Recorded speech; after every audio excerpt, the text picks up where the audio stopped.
À la remise des diplômes du master en administration des affaires de ma sœur, elle a ri. Ma sœur est toujours serveuse à 35 ans. Faut croire que l'intelligence n'est pas génétique. Notre père a ajouté, une réussite, un échec. Le doyen s'est avancé, s'est éclairci la gorge. Je vais vous dire qui a payé vos frais de scolarité et qui possède cette université. Le diplôme dans sa main a commencé à trembler. Le parking était déjà à moitié plein quand je suis arrivé dans ma Renault Clio déglinguée. J'ai regardé une BMW rutilante se garer sur la place à côté de la mienne. Le conducteur en est sorti dans un costume parfaitement taillé. Sa femme a émergé, portant des perles qui coûtaient probablement plus que ce que je gagnais en 3 mois de service. Ils se sont dirigés vers l'entrée de l'université avec cette démarche assurée qui criait la réussite.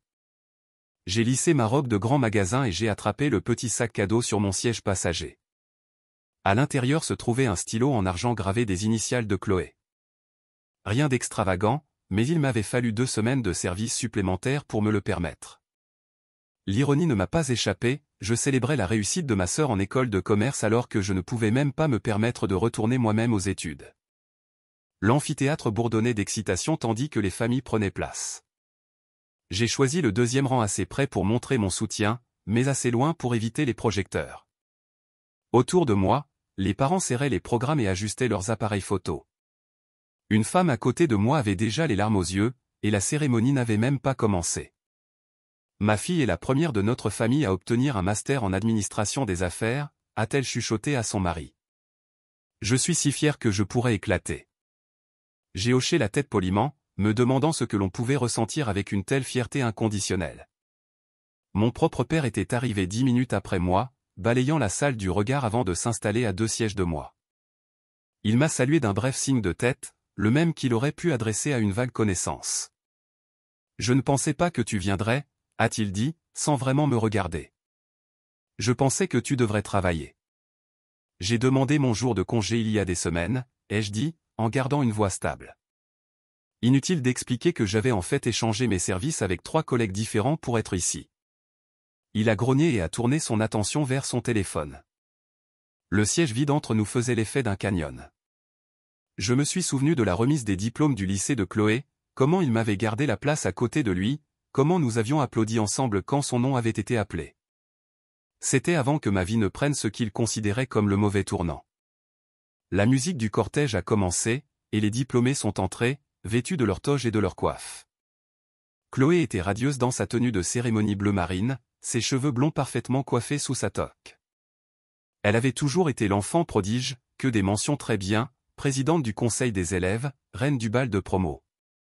La trajectoire du succès au lycée au master en administration des affaires avait été aussi prévisible qu'un lever de soleil. Elle m'a repéré presque immédiatement, et ce sourire narquois familier s'est étendu sur son visage. C'était la même expression qu'elle avait arborée quand elle avait été acceptée dans l'université de ses rêves pendant que j'abandonnais mes études pour m'occuper de notre mère malade. Le même regard quand elle avait décroché son stage dans une entreprise prestigieuse pendant que j'étais promue chef serveuse au bistrot du coin.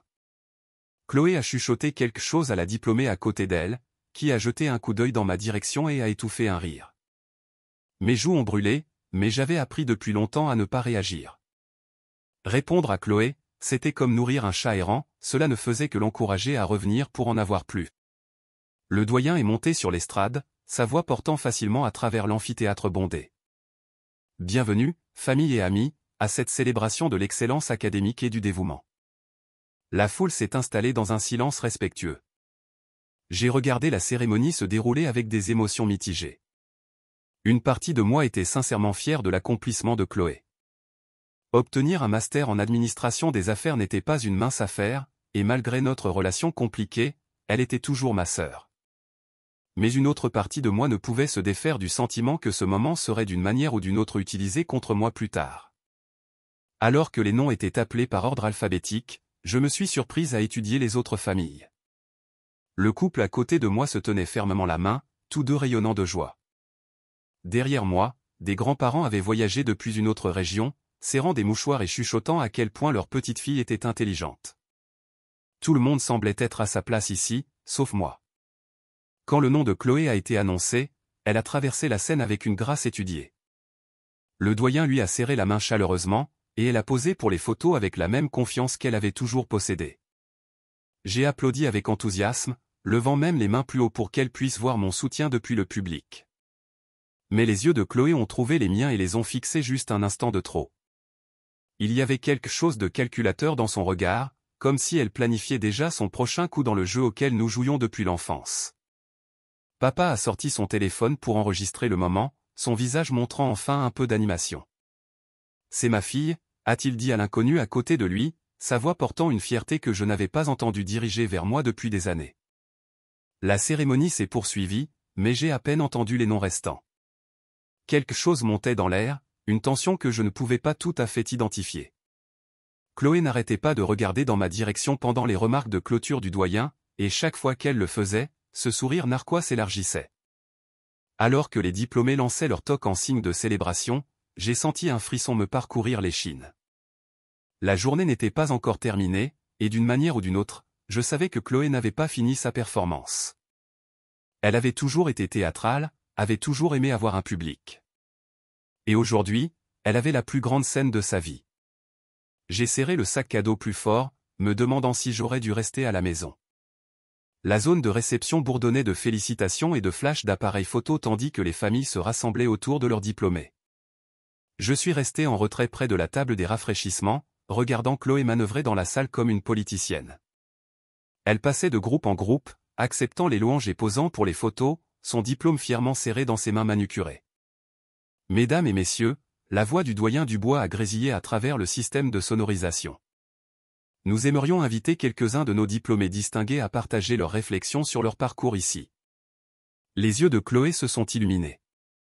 Elle avait toujours aimé être le centre de l'attention, et c'était son moment de briller. Elle a pratiquement glissé jusqu'au micro, l'ajustant avec la confiance de quelqu'un qui n'avait jamais douté de sa place dans le monde. « Merci, doyen Dubois », a-t-elle commencé, sa voix portant cette douceur étudiée qu'elle avait perfectionnée au fil des ans. Ce fut un voyage incroyable, et je suis si reconnaissante envers les professeurs extraordinaires qui m'ont mise au défi à chaque étape. Le public a hoché la tête en signe d'approbation. Les parents souriaient à leur téléphone en enregistrant chaque mot. Chloé se prélassait dans l'attention, les joues rouges d'excitation. Je veux aussi remercier mes brillants camarades de classe, a-t-elle poursuivi en désignant les autres diplômés. Le calibre des esprits dans ce programme est tout simplement extraordinaire. Travailler aux côtés de personnes aussi talentueuses m'a poussé à exceller au-delà de ce que je pensais possible. Plus d'applaudissements.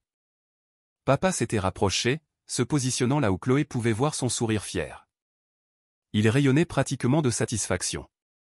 Sa poitrine était bombée comme un paon exhibant ses plumes.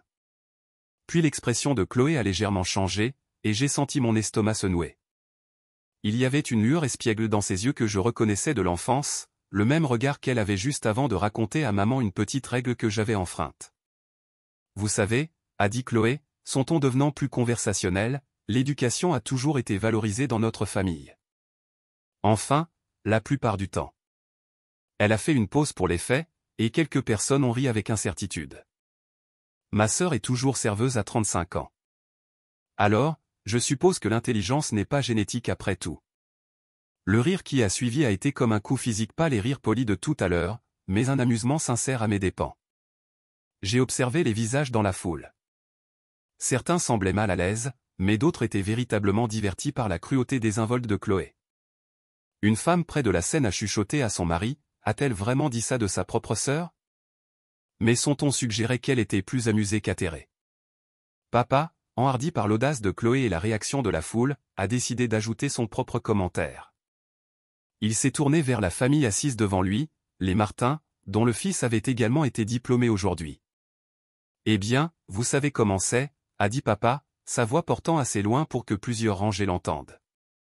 Une réussite, un échec. C'est juste comme ça que la vie se passe parfois. Madame Martin avait l'air mortifiée, mais Monsieur Martin a en fait hoché la tête d'un air entendu, comme si papa avait partagé une profonde sagesse sur l'éducation des enfants. Mon visage brûlait d'humiliation, mais je me suis forcé à rester parfaitement immobile. Des années de pique de la part de Chloé m'avaient appris que toute réaction ne ferait qu'attiser le feu. Plus je me sentais mal, plus elle était satisfaite, alors j'ai gardé une expression neutre, mes mains calmement croisées sur mes genoux, mes yeux fixés sur le doyen Dubois. Mais à l'intérieur, quelque chose s'est cristallisé. Pendant des années, j'avais absorbé leur cruauté désinvolte, leurs commentaires dédaigneux, leur supposition que ma vie avait en quelque sorte moins de valeur que la leur. Je me disais que cela n'avait pas d'importance, que leurs opinions ne pouvaient plus me blesser. J'avais tort. Ça faisait mal. Mais plus que ça, cela a allumé quelque chose que j'avais gardé soigneusement sous contrôle. Chloé a poursuivi son discours, parlant de leadership, d'innovation et de saisie des opportunités. Elle a parlé de l'importance de l'éducation pour ouvrir des portes et créer des possibilités. L'ironie était à couper au couteau. Je suis impatiente de prendre tout ce que j'ai appris ici et de l'appliquer dans le monde réel, a-t-elle conclu. Merci encore pour cette incroyable opportunité. Plus d'applaudissements. Chloé a pratiquement flotté pour retrouver sa place parmi les autres diplômés, tapant dans les mains de ses camarades et s'imprégnant de leurs félicitations. Papa rayonnait comme s'il avait personnellement obtenu le master en administration des affaires lui-même. J'ai regardé Chloé poser pour plus de photos, son diplôme tenu haut comme un trophée. Elle avait l'air si certaine de sa supériorité, si confiante en sa place au-dessus de moi dans la hiérarchie familiale. L'enfant prodige avec le diplôme supérieur, pendant que sa sœur aînée se débrouillait en servant du café et des hamburgers pour payer le loyer. Le doyen Dubois est retourné au micro pour faire ses remarques de clôture sur la cérémonie, mais je l'ai à peine entendu. Mon esprit s'emballait, calculant, se remémorant des conversations de réunion du conseil d'administration dont il ne saurait jamais que j'y avais assisté, examinant des documents financiers qu'il n'avait jamais vus, considérant la délicieuse ironie de leur ignorance totale. Chloé n'avait aucune idée que chaque chèque de bourse qu'elle avait reçu portait ma signature sur l'autorisation. Papa ne savait pas que sa fille ratée avait personnellement approuvé l'admission de sa précieuse enfant prodige à ce même programme. Il voulait se donner en spectacle pour cette foule. Il voulait me peindre comme la déception de la famille pendant qu'il saluait. Parfait. Laissons-les avoir leur moment sous les projecteurs. Parce que ce qu'il ne réalisait pas, c'est que ce n'était pas du tout la scène de Chloé. C'était la mienne. Je l'avais construite, financée et contrôlée dans ses moindres aspects.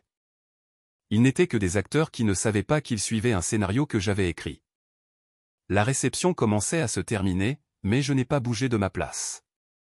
J'étais exactement là où je devais être, les regardant célébrer leur victoire perçue tout en étant assise dans l'ombre de l'empire qu'ils n'avaient jamais soupçonné que j'avais bâti autour d'eux.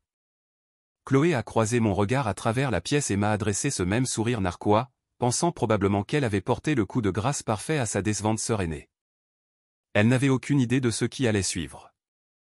Je me suis éclipsé de la réception plus tôt, prétextant que je devais retourner travailler pour le service du dîner. Papa a à peine accusé réception de mon au revoir, trop occupé à réseauter avec d'autres parents sur les accomplissements de leurs enfants. Chloé était entourée d'admirateurs, alors je n'ai même pas essayé d'interrompre son moment de gloire. En marchant vers ma voiture, j'ai sorti mon téléphone et j'ai fait défiler jusqu'à un contact familier. Doyen Dubois, c'est moi. Comment s'est passée la cérémonie de votre point de vue? J'ai gardé la voix basse, jetant un coup d'œil autour du parking pour m'assurer que personne ne pouvait m'entendre. Magnifiquement exécuté, comme toujours, sa voix est parvenue clairement. Bien que je doive dire que les commentaires de votre sœur étaient plutôt pointus. J'ai ri doucement. Elle n'a aucune idée de qui elle parlait vraiment, n'est-ce pas? Aucune idée. Prévoyez-vous toujours de procéder à la révélation de demain? Plus que jamais, ai-je dit en montant dans ma Renault. Je vous verrai à 8 heures précises pour les derniers préparatifs. Le trajet du retour m'a fait passer devant l'usine où Daniel avait travaillé pendant 12 ans. Le jardin commémoratif que nous avions construit après l'accident était maintenant en fleurs avec les fleurs du printemps, une petite plaque portant son nom parmi les 17 autres qui avaient perdu la vie ce jour-là. Le procès pour licenciement abusif avait mis 3 ans à se régler, mais quand le verdict était finalement tombé, le montant avait été stupéfiant. Tout le monde supposait que j'avais utilisé l'argent pour payer les factures médicales de Daniel et peut-être mettre un peu de côté pour les urgences. Ce qu'ils ne savaient pas, c'est que Daniel avait été incroyablement avisé en matière d'assurance. Son assurance vie, l'indemnisation et nos économies m'avaient donné près de 2 millions d'euros avec lesquels travailler. Pendant que je pleurais mon mari, j'avais aussi étudié des rapports financiers tard dans la nuit. L'université locale était en difficulté depuis des années, baisse des inscriptions, installation vieillissante, une réputation qui s'effritait lentement. Le conseil d'administration cherchait désespérément un investisseur, quelqu'un prêt à prendre des risques que les donateurs traditionnels n'envisageraient pas. J'avais commencé modestement, en assistant aux réunions budgétaires publiques sous le couvert d'une citoyenne concernée. Personne ne questionnait la femme silencieuse au dernier rang qui prenait des notes. J'ai appris leur structure d'endettement, leur campagne marketing ratée, leur incapacité à attirer des professeurs de qualité à cause des contraintes budgétaires. La première rencontre avec le conseil avait été terrifiante.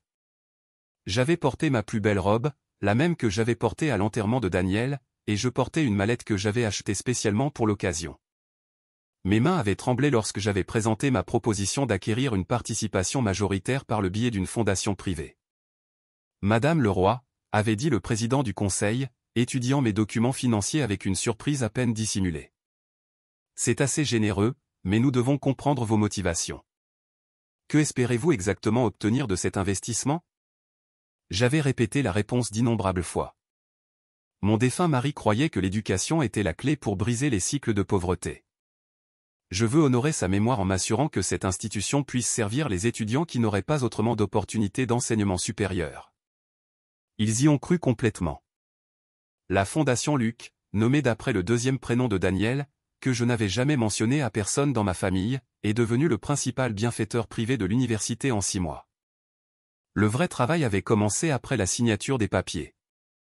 J'avais passé mes journées à servir et mes soirées à éplucher des revues académiques, à rechercher des stratégies de redressement universitaire réussies. J'avais pris l'avion pour des conférences pendant mes vacances, réseautant avec des consultants en éducation et des administrateurs innovants. Dès la première année, nous avions recruté la docteure Valérie Girard de HEC Paris pour diriger notre nouveau programme de commerce durable. Je l'avais personnellement courtisée lors d'un dîner de 3 heures à Lyon, la convainquant que notre petite université pourrait devenir un modèle d'excellence en éducation rurale. Le programme de bourse avait été mon projet préféré. Chaque candidature passait sur mon bureau pour approbation finale, y compris une qui m'avait fait sourire plus largement que je ne l'avais fait depuis des années. La candidature de Chloé était au mieux marginalement qualifiée. De bonnes notes, mais rien d'exceptionnel. Son essai sur la manière de surmonter les défis grâce au soutien familial était particulièrement ironique. Je l'avais approuvée quand même, curieuse de voir si la proximité d'une véritable excellence académique pourrait la rendre humble. Au lieu de cela, elle s'était épanouie dans l'environnement que j'avais créé, sans jamais se demander comment une université en difficulté avait soudainement acquis des ressources de classe mondiale. Les sessions de stratégie nocturne avec le doyen Dubois étaient devenues un moment fort de mes semaines. Je quittais mon uniforme dans les toilettes du restaurant, je conduisais jusqu'à son bureau et je passais des heures à discuter du développement des programmes et du recrutement des professeurs. Il avait d'abord été sceptique à l'idée de recevoir des directives de quelqu'un sans formation commerciale formelle, mais mes résultats avaient rapidement gagné son respect. Vous avez une compréhension intuitive des dynamiques institutionnelles, m'a-t-il dit après notre première évaluation d'accréditation réussie. Avez-vous déjà envisagé de poursuivre vous-même une formation formelle? J'avais ri de la suggestion. Je préfère travailler en coulisses.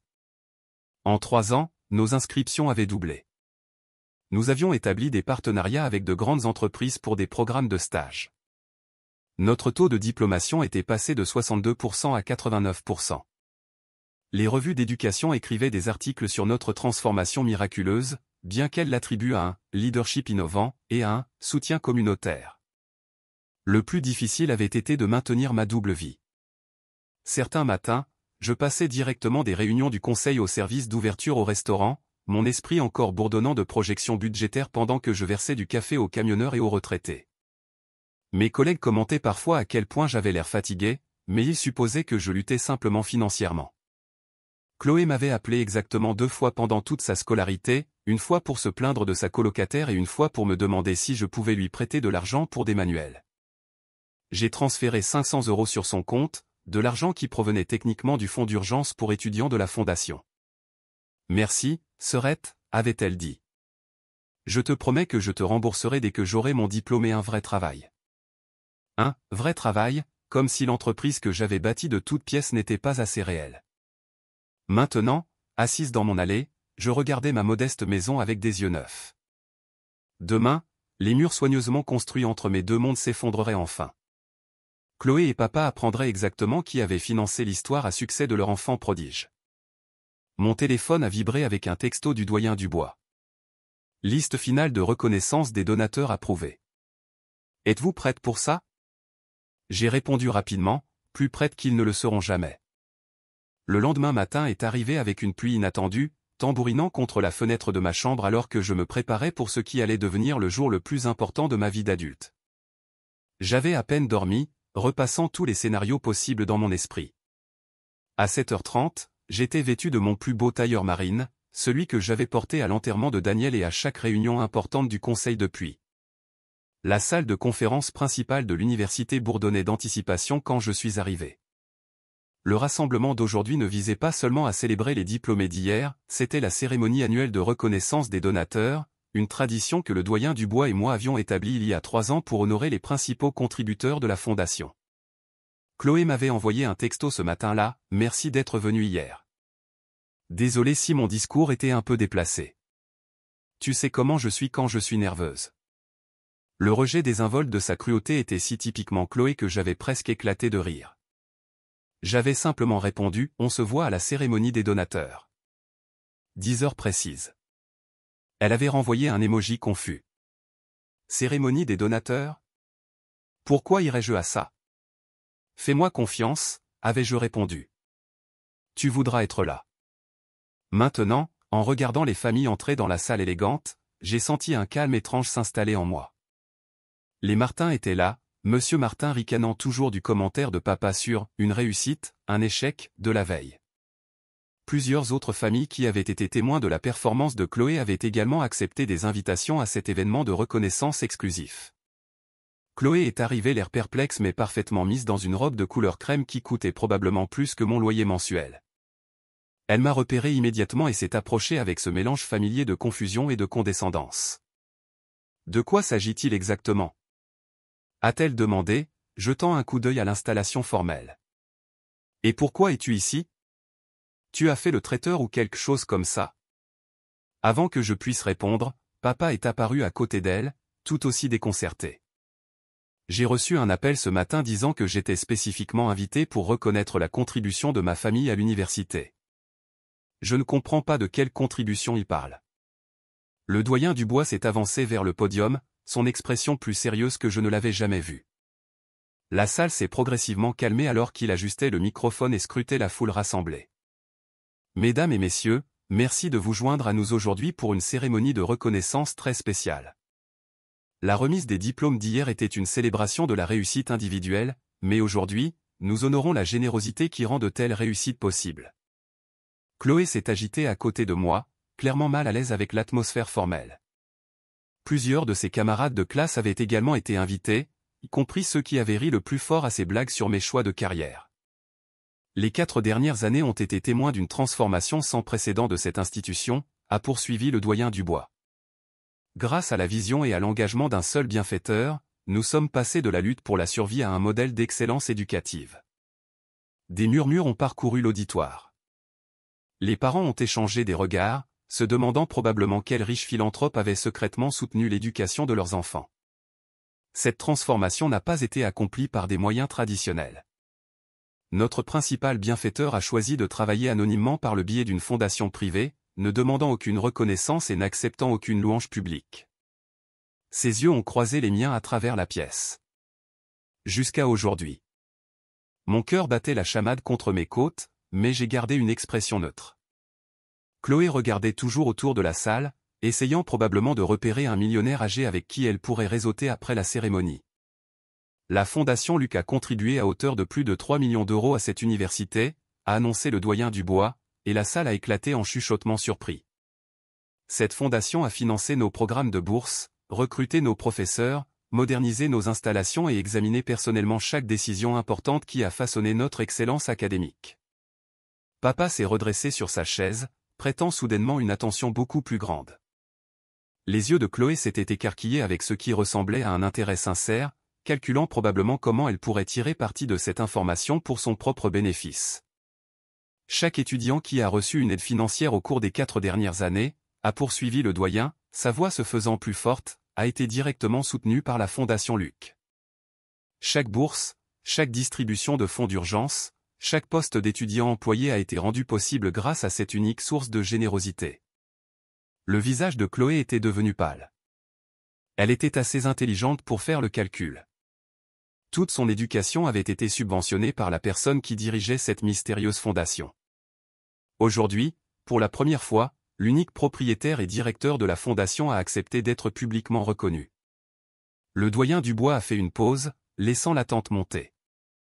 La fondation Luc a été créée et a été entièrement gérée par quelqu'un que vous connaissez tous bien. La femme qui a tranquillement transformé cette institution tout en occupant plusieurs emplois pour subvenir à ses besoins, qui n'a jamais demandé de reconnaissance ni de récompense, qui a tout donné pour s'assurer que des étudiants comme vos enfants puissent réussir. Il a fait une pause, ses yeux rencontrant directement les miens.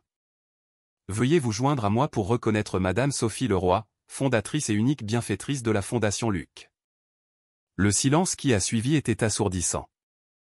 Je pouvais entendre mon propre rythme cardiaque, la pluie contre les fenêtres, la brusque inspiration de quelqu'un.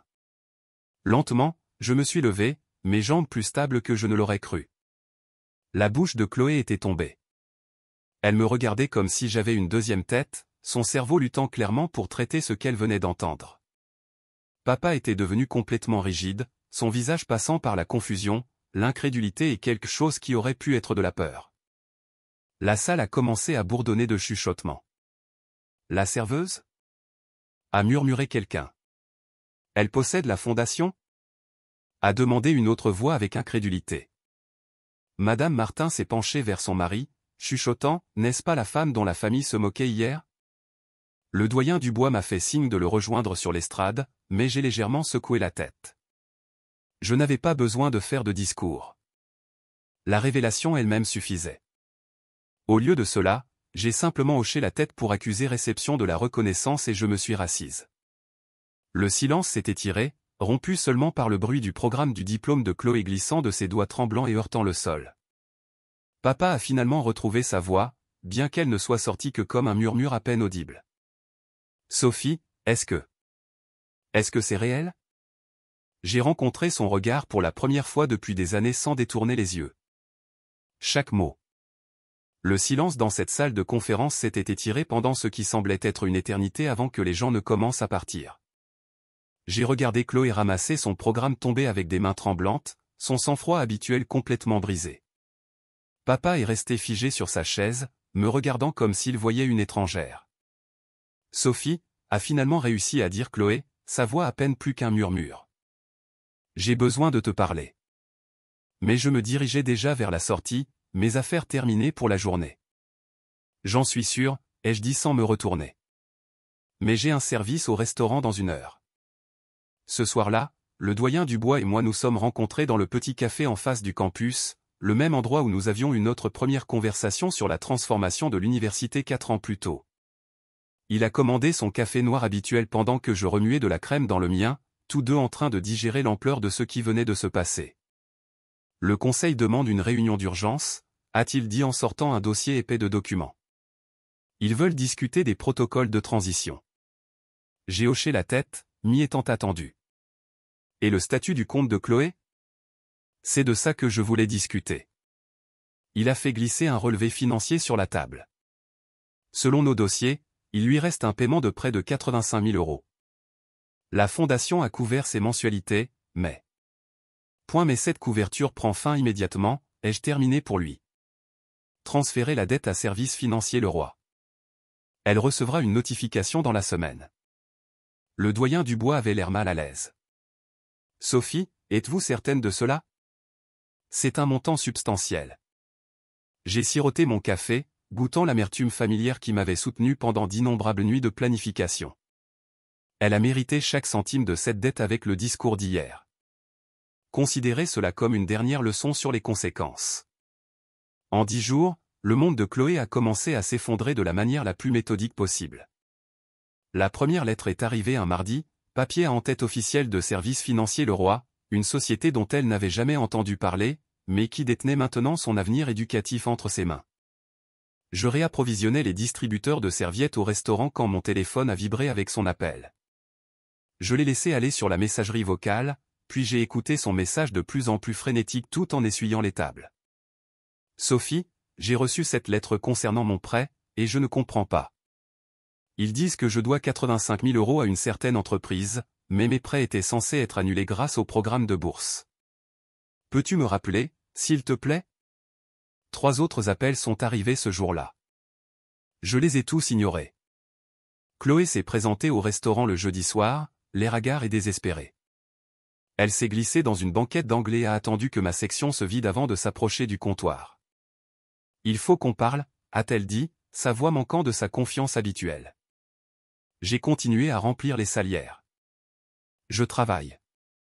Tu peux le voir. Sophie, s'il te plaît. Je suis en train de couler. Cette dette est sortie de nulle part et je ne peux pas effectuer ces paiements avec mon salaire de départ. Je ne comprends même pas comment c'est arrivé. C'est arrivé de la même manière que tout le reste dans ta vie est arrivé, Chloé, ai-je finalement levé les yeux, la regardant directement. Quelqu'un d'autre a payé pour. Son visage s'est décomposé, et pendant un instant, elle a ressemblé à la petite sœur que j'avais autrefois protégée des brutes du quartier. Je sais que j'ai dit des choses horribles à la remise des diplômes. J'étais nerveuse et j'essayais d'être drôle et c'est mal sorti. Je suis désolé. Tu n'es pas désolé de ce que tu as dit, ai-je répondu en retournant à mon travail.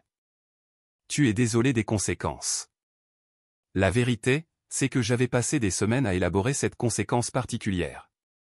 Service Financier Le Roi était une filiale que j'avais créée spécifiquement à cette fin, avec des conditions de paiement qui garantiraient que Chloé penserait à moi chaque mois pendant les 15 prochaines années. Elle écrirait mon nom sur chaque chèque, répondrait à mes appels en cas de retard de paiement, et naviguerait dans le système téléphonique automatisé qui la dirigerait toujours vers mon poste personnel. Chaque jalon financier de sa nouvelle carrière serait mesuré à l'aune de sa dette envers la sœur qu'elle avait rejetée comme un échec. Papa a tenté d'intervenir la semaine suivante, m'appelant pour la première fois en 2 ans. Sophie, ma chérie, je pense qu'il y a eu une erreur avec les prêts de Chloé. Peux-tu te renseigner grâce à tes relations? Son ton prudent m'a dit qu'il ne saisissait toujours pas pleinement l'étendue de mon implication. Pour lui, j'étais toujours la serveuse qui était tombée par hasard sur un poste de moindre influence. Ce n'est pas une erreur, papa, ai-je dit, en regardant le coup de feu du déjeuner à travers la vitrine du restaurant. Chloé a reçu exactement ce qu'elle a mérité. Mais 85 000 €? C'est tout son salaire de départ. Alors elle devra budgétiser soigneusement. Le barbecue familial de ce 14 juillet ne ressemblait à aucun de ceux que nous avions eus depuis des décennies. Chloé est arrivée en retard et n'a parlé que lorsqu'on s'adressait directement à elle. Papa a passé la majeure partie de l'après-midi à faire des conversations maladroites, clairement incertain de la façon de naviguer dans cette nouvelle dynamique où sa fille, ratée, détenait toutes les cartes. Oncle François, qui était venu de Bordeaux en voiture, ne cessait de me lancer des regards curieux. Alors, ce truc de fondation, a-t-il finalement dit autour des hamburgers, c'est vraiment quelque chose de spécial que tu as construit là. Chloé fixait son assiette, calculant probablement combien de ces rassemblements mensuels elle devrait endurer tout en me faisant des paiements. Ça a commencé modestement, ai-je dit en passant la salade de pommes de terre. Je voulais juste aider les étudiants qui n'auraient pas autrement d'opportunité. Eh bien, c'est incroyable ce que tu as accompli, a ajouté tante Marie. Chloé a tellement de chance d'avoir bénéficié de ta générosité. Le mot « chance » flottait dans l'air comme de la fumée. Chloé s'est excusée pour aller aux toilettes peu de temps après, et je pouvais l'entendre passer un appel téléphonique par la fenêtre, probablement à son nouveau conseiller financier, essayant de trouver des options de refinancement qui n'existaient pas. Quand elle est revenue, ses yeux étaient rouges mais déterminés. Elle s'est assise en face de moi et a parlé doucement pour que les autres ne puissent pas entendre.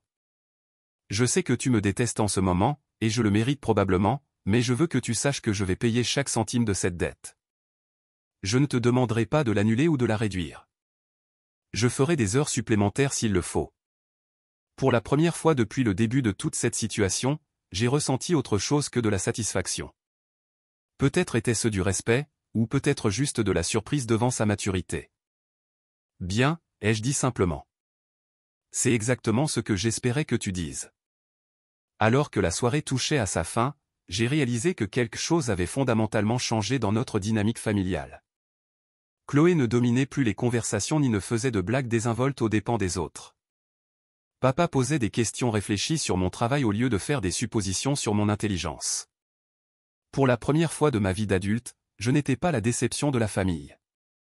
J'étais le mystère de la famille, la sœur silencieuse qui avait bâti un empire pendant qu'il ne prêtait pas attention. En rentrant chez moi ce soir-là, j'ai ressenti quelque chose que je n'avais pas éprouvé depuis la mort de Daniel, la paix. Non pas la satisfaction amère de la vengeance, mais le contentement plus profond qui vient du fait d'être vraiment vu et respecté pour qui l'on est vraiment. Les rappels de paiement mensuels continueraient, mais il ne s'agissait plus vraiment d'argent. Il s'agissait de se souvenir que tout le monde mérite la dignité et que sous-estimer les gens peut être l'erreur la plus coûteuse que vous ferez jamais. Parfois, les personnes que nous sous-estimons détiennent le plus grand pouvoir. La force tranquille de Sophie nous rappelle que tout le monde mérite respect et dignité. Quel a été votre moment préféré dans cet incroyable voyage de force cachée et de transformation familiale? Partagez vos réflexions dans les commentaires ci-dessous.